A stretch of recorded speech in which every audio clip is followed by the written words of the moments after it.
Today we're going to rekey an HU101 high security Ford lock 10 cut. This is out of a 2016 Ford Transit. I'm going to show you how to rekey it. It's pretty simple. We're going to disassemble it and we're going to assemble it. So the first thing we're going to do is take this tailpiece out here. Just going to pry off right off. Just like to get a grip on it. Take an E-clip.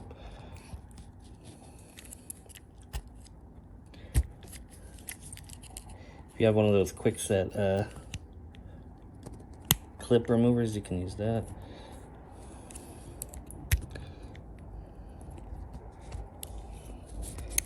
Take that off, put that aside. The next thing is this clip here. It's a little pin, so you notice the little curve. I'm gonna push down on it. Kind of see how it pops out right there. Looks like a bobby pin, doesn't it? Set that over there. Next thing we can do is take this little dude off. Like that. Set that aside. Turn it around and you'll notice a little plastic button. Just gonna push down on it. Just gonna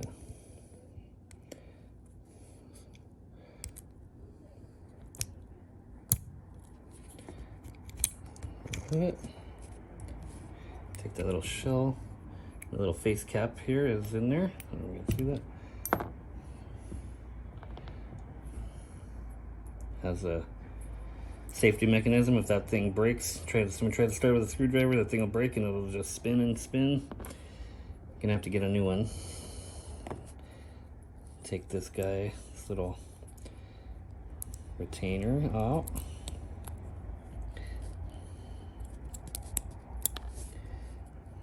Set that aside.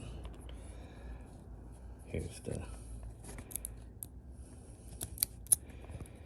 Obviously, you're going to want the key. Here's a working key. If you can't, you're going to want to leash it open, or you're going to want to pick it, or you're going to just get it to turn. Your choice. Remove the shell. So here's what it looks like.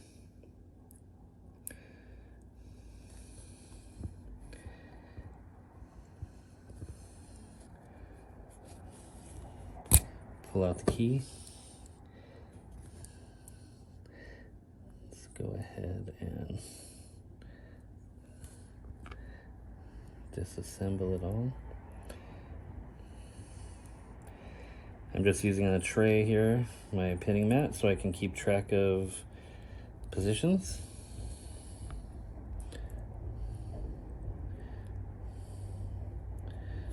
And these things are not retained in like regular Fords where you just click them and then they pop in.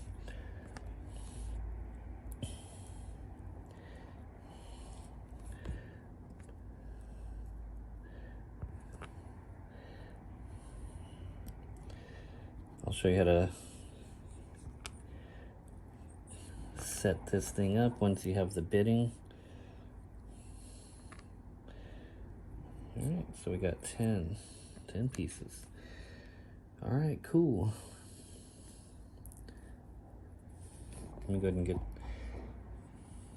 the bitting ready.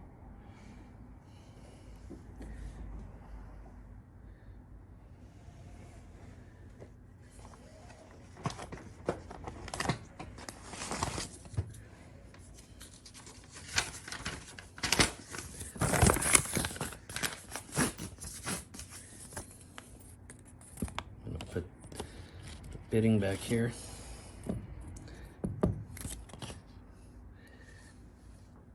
Two 224-311-3544. If you're familiar with the HU101, you have 1, 2, 3, 4, 5, and then you have the other side that is 11, 12, 13, 14, and 15. The left side of the cylinder, you'll see the little hole here where the spring goes into. That's chamber 1, 2, 3, 4. The ones that you see on the left side here like this, those are the higher numbers. 11, 12, 13, 14, 15. And the ones that are open on the right are 1, 2, 3, 4, 5.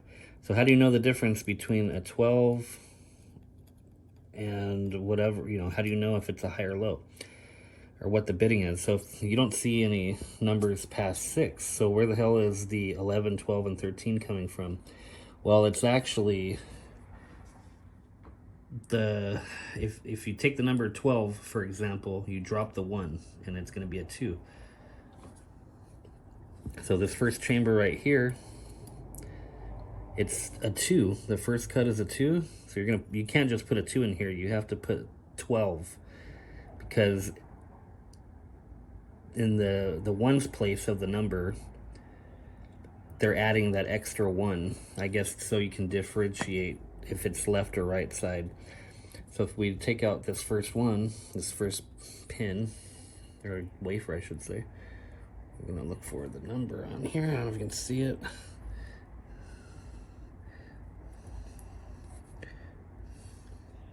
See if I can zoom in real quick. See how it says 12? You can see that, it says 12. So drop the 1, so that leaves us with 2. So see that? See how we insert the arm on the left side? That's the number 2. We'll insert the key, and if you look, you see how it's flush. So now our second cut is another number 2 right there, but it's on the right side, so that means it's just a standard number 2 wafer. Let's see if I can zoom in so you can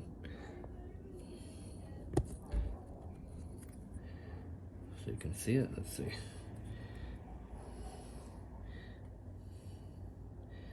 can see that it says number 2.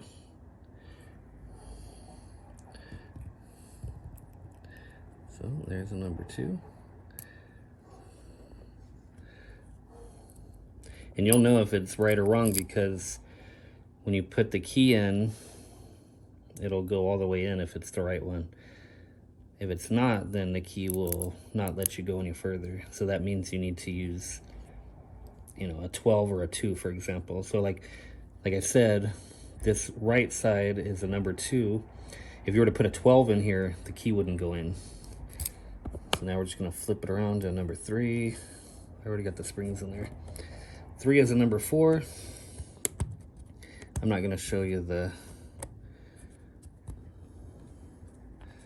numbers anymore because you probably get the idea, but you know, I'm gonna just show you. I'll show you one last time. Don't want to waste your time.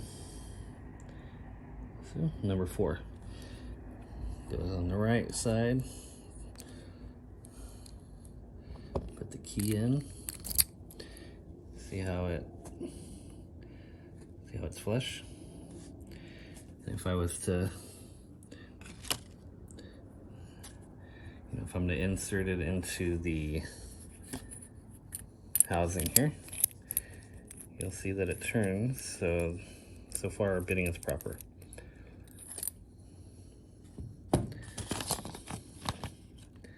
Let me go ahead and just finish keying this up, and I'll come right back. All right, so we're back. I put all the wafers back in. See how it looks smooth.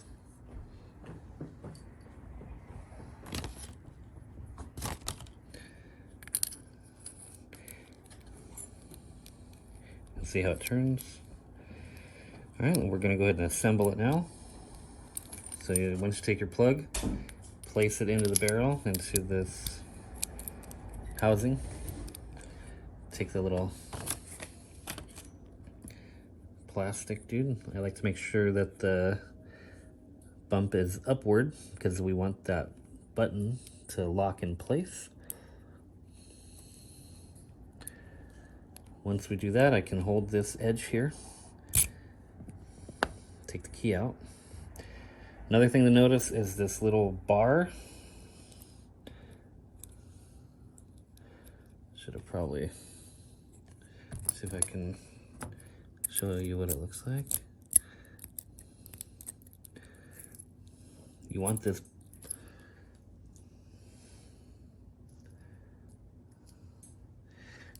thing, this little metal bar, to be in. And basically what it's doing is it's protecting the keyway. So the key will fit into it. So if you'll see this thing, don't let it hang over. You gotta fold it in and then the key will go inside. So remove the key. I'm gonna hold the plastic button.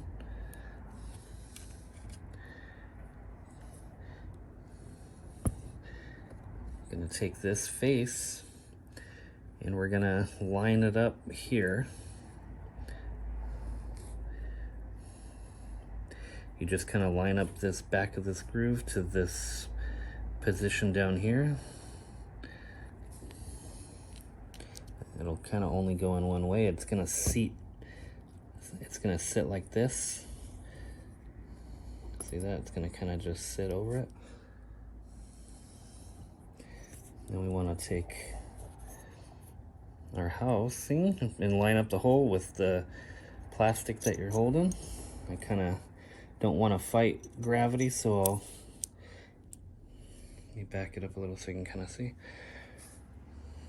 Just holding the plate there.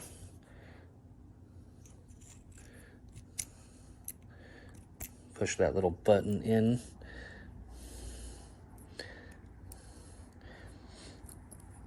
You might have to get that plate to go straight.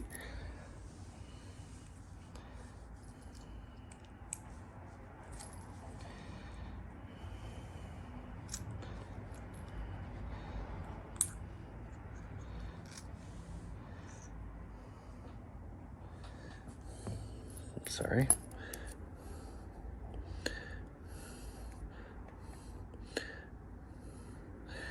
Just make sure I'm putting it in the right range. Okay, cool. So it's gonna go this way.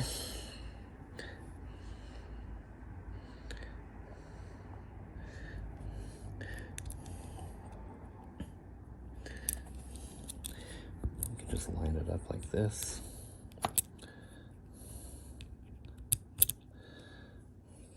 Why fight gravity, right? Just make sure that the little plastic button is lined up to this hole here.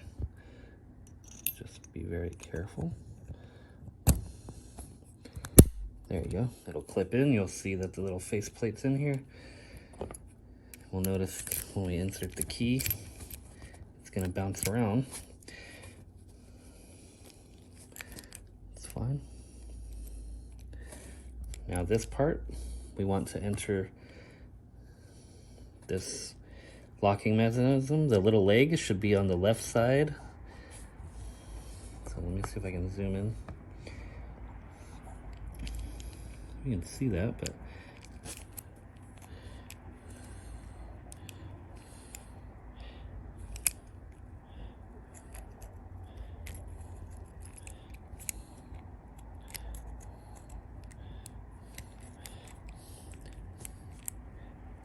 basically want to line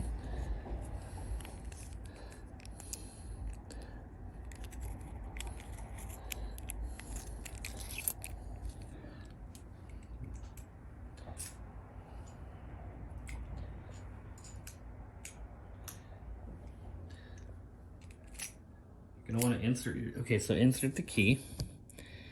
You have to turn it about, I don't know, 60 degrees. I don't know if you can see that, but you're gonna want, see how there's a little slot right there? You kind of want it angled up so that leg sits right into it.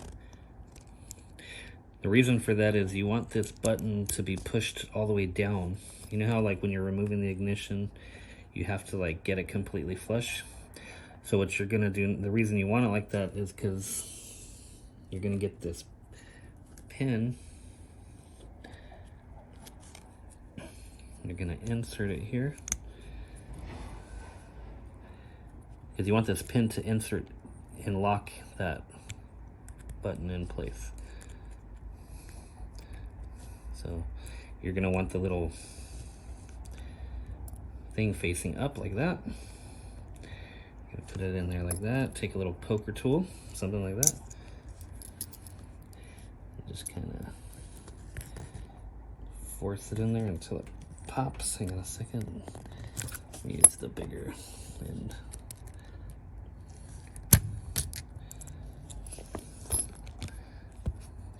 And then you just double check it. Make sure that this little pin doesn't come out. This little thing doesn't come out. Key turns. Let's put our little E-clip back on.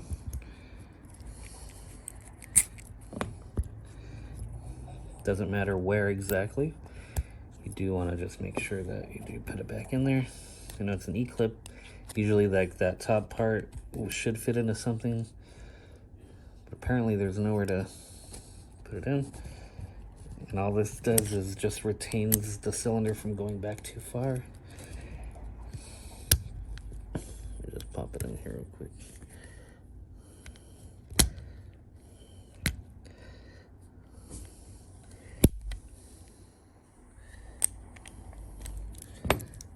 That's it.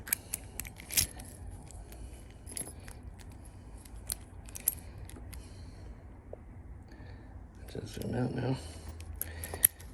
Let's see that it works. All right, it's ready to get installed. That's it.